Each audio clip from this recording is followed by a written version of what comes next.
Hey, what's up everybody? This is Shannon here with Back to the Cardboard. How are y'all doing? This is your favorite YouTube sports cards Reds fan? Maybe. I don't know. Probably not. But anyway, how are y'all doing? A lot of excitement in the community going on right now. We're a couple weeks out from the National, and man, there's a buzz in the air, and understandably so. Just wanted to talk to you guys today and show you a few cards. You know, with the buzz going on and about the National and all the hullabaloo, and I've never been, and I couldn't only imagine. I've been to other conventions before, hunting conventions and sporting good conventions and stuff like that, and I understand it's just mind-blowing. I know. Especially something like the hobby that you're really into has to be just amazing. But you know, I was thinking about that. I'm not gonna be able to go. Man, I'd love to, not just for the cards, but for the camaraderie as well. But you know, you can take that same philosophy, in my opinion, you can take that same philosophy and apply it to your local card shows. I know I do.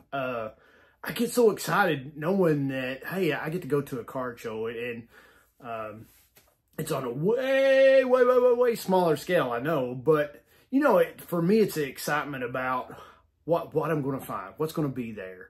You know, am I going to get a great deal on something? Am I going to find something that just fills that hole in my set? Is it going to be a card that I just can't live without, you know, and that falls right in within my budget or even below my budget? Man, how great would that be? But, you know, you could take that same philosophy, the same mindset, and really apply it to your local event. There's not, you know, well, in my area anyway, there's not as many card collectors that I know anyway that attend these events, you know, that are my personal friends anyway. So there's not a lot of interaction between guys. You know, usually you'll take a friend or something. So there's not a huge gathering. And to be honest with you, there's not that many card shows around here. There's some bigger ones throughout the state here in Kentucky.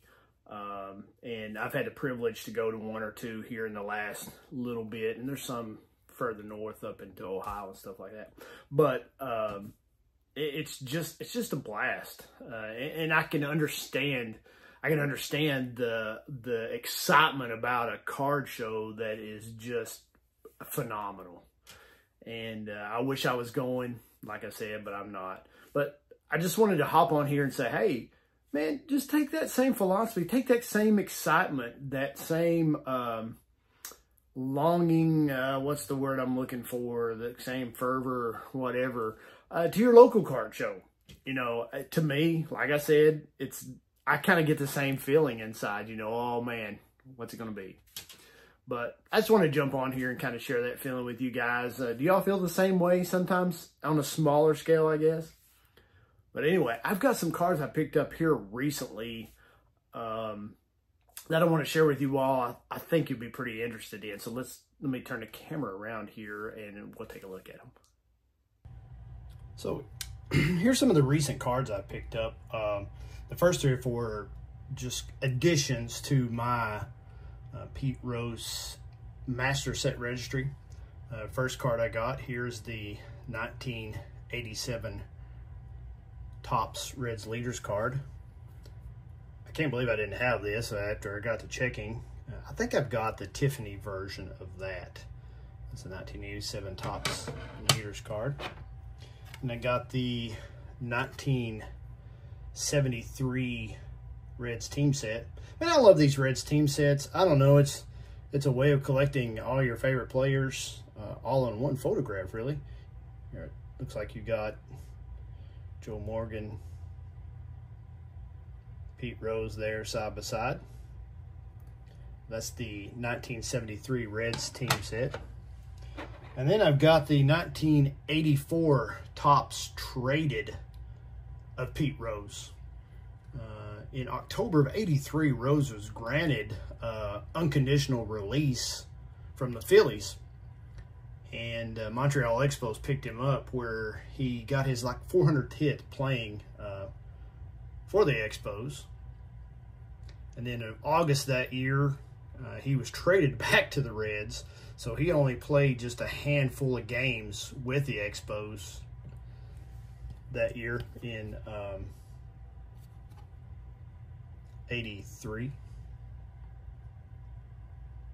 That's the 84 Topps traded. Rose does not have many cards with him in that powder blue Expos uniform, or any Expos uniform at all. And then in 85, of course, here's his manager card from Topps.